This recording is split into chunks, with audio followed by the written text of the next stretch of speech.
आप सबको शत शत नमन। आज हम बात करेंगे नए कानून की, 3 कानून की। भारतीय न्याय संहिता 2023 जिसने इंडियन पिनल कोड 1860 को रिप्लेस किया। भारतीय नागरिक सुरक्षा संहिता 2023 जिसने CRPC code of criminal procedure को रिप्लेस किया। भारतीय साक्ष्य अधिनियम 2023 जिसने इंडियन एविडेंस एक्ट को रिप्लेस किया। इन 3 नामों से सबसे बड़ी बात क्या आती है कि भारत के अंदर 15 अगस्त 1947 को हम लोग आज़ाद हुए थे और आज हमारा ये अब हम 15 अगस्त 2024 के अंदर 78 इंडिपेंडेंस मनाने वाले हैं और 140 करोड़ की देश में जनसंख्या और विदेशों में भी भारतीय फैले हुए हैं। आज सबसे उनको गर्व महसूस हो रहा है कि देश के अंदर आज जब कोई FIR पढ़ते थे तो उसके ऊपर जब ये अंग्रेजों का दिया हुआ वर्ड लिखा होता और आप IPC 1860 जो देश के अंदर भारतीयों को गुलाम रखने के लिए और अंग्रेजी अफसरों को भारतीयों पर अत्याचार करने के सोच के तहत बनाई गई थी। इस विषय पे हम बहुत सारी पहलुओं पर चर्चा करेंगे और आपके साथ साथ साथ जुड़ते रहेंगे और बताते रहेंगे। इसके लिए लेकिन मैं सबसे पहले आदरणीय देश की महामहिम राष्ट्रपति द्रौपदी मुर्मू जी, हमारे देश के प्रधानमंत्री नरेंद्र मोदी जी, हमारे देश के गृह मंत्री आदरणीय अमित शाह जी और उन देश के समस्त सांसदों, विधायकों और देश की जनता को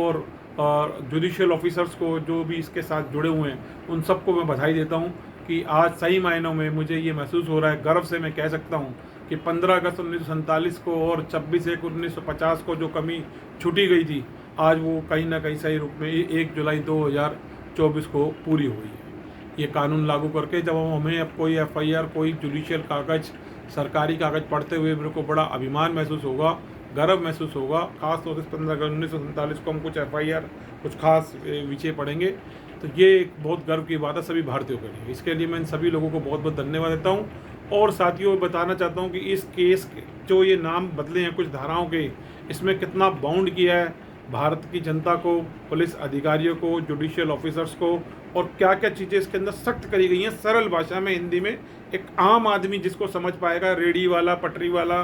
किसान, मजदूर, देश की आम नागरिक, आम जनता, RW, ये सब लोग समझ पाएंगे। और मैं चाहूँगा कि देश के समस्त जो रिटायर्ड जुडिशियल ऑफिसर्स हैं, रिटायर्ड IPS ऑफिसर हैं, पुलिस ऑफिसर्स हैं, सरकारी वकील हैं, जो भी है अपने स्तर के ऊपर जनता को जागरूक करने के लिए कैंप लगाएं,